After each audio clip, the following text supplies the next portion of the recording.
The cleanup is complete, and any threat to the environment has been eliminated or lowered to acceptable levels. So now what? Essentially what remains is a large tract of barren land with little ecological memory. Land managers are now realizing that revegetating these sites with native plants can accelerate the time needed to restore a rich, self-sustainable ecosystem.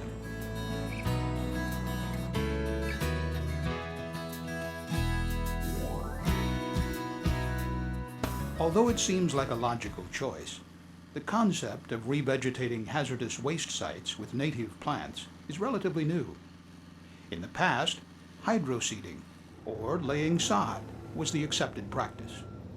Well, the EPA, along with a number of other federal agencies, have realized that the use of native species makes a lot more sense. They're realizing that some of the erosion control mixes have a shorter lifetime, whereas a native species will accomplish the same thing in terms of holding the soil in place and having a much longer life and will thrive under drought conditions.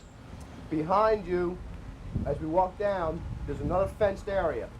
Recently, EPA's Environmental Response Team hosted a workshop on native habitat restoration at Superfund sites. Classroom work was supplemented by field visits to cleanup sites, where revegetation with native species is planned.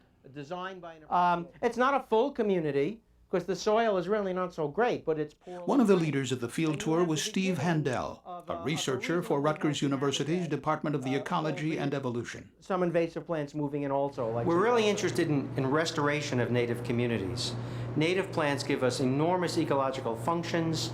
They tend to be self-sustainable, and they require very little maintenance. If you contrast this with just putting in grasses to stop soil erosion, you have a really rather dull habitat which doesn't develop through time. In the continental United States, European settlement is considered a benchmark for native plant species. With the immigration of people from around the globe came a multitude of plant species new to North America. Unfortunately, many of these exotic or alien species of plants, if given the right conditions, become invasive, spreading rapidly without the controls that were present in their native habitats.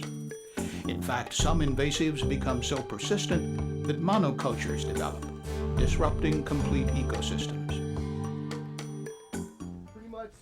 Soils at hazardous waste cleanup sites are often disturbed and devoid of established native vegetation, allowing invasives to gain an easy foothold on the fragile ecology. This liability can be used as an advantage, however, if native plants are introduced to a site as soon as possible.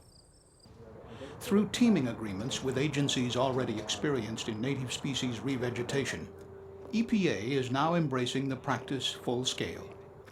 At an oil cleanup site that threatened Newark, New Jersey's water supply, U.S. Fish and Wildlife Service and Department of Agriculture's Natural Resources Conservation Service assisted EPA with the selection and planting of over 900 trees and shrubs. We want to keep it as natural as possible. Unlike some of the other projects where they kind of make a parkland out of a destroyed area, we're actually going back and putting in the original species of plants that were in there. So by doing that, we're actually bringing it back to its native condition, and we're also keeping the invasives out. The site lies on a floodplain along a bank of the Pequannock River. The intra-agency partnership made choosing plants and materials best suited to prevent erosion while providing biodiversity easy. So we were looking at it from a stabilization standpoint, choosing plants that would help hold the bank together, in addition to providing some habitat, some wildlife habitat, and incorporating plant species that would allow more diversity and that were well adapted to this site. Basically what we're doing is jump-starting the natural succession that would have occurred here, allowing species to kind of get a home quicker than they might normally. Well, the site that we're at here today is a good indication of what you can get if you remove the contamination and sort of encourage nature with the introduction and planting of appropriate native species. The vegetation that you see here today represents above ground material, but keep in mind that there's equal amount of material that's in the soil itself, so that when this area floods in the spring, all the root systems are intact. So this vegetation serves a great purpose in erosion control and protecting the quality of the water for the reservoir system for the city of Newark. Native plant communities also attract a more diverse and larger mix of animals. Encouraging wildlife to nest in newly established native plant communities can even stimulate additional native plant growth. We've also learned from some of our other experiments that once native plants and shrubs get started, they bring in animals which themselves can bring in seeds of other species. For example, in one engineered site, within 1 year, we had birds bringing in seeds of over 20 native species. Year after year, the habitat gets richer and richer with a mix of species which is self-sustainable. This self-sustainability also has a positive impact on costs. Although it's more labor-intensive to establish native communities, in the long term, the ecosystem becomes virtually maintenance-free.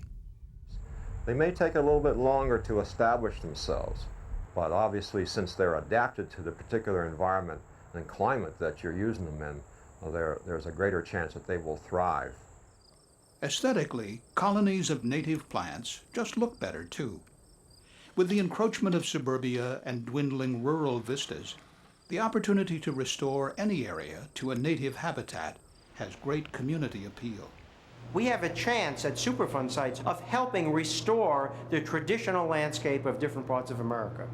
Many of our native habitats are very, very diverse. So in terms of just the beauty of our American landscape, as well as ecological services, a mixed, rich community is really very appealing to our citizens.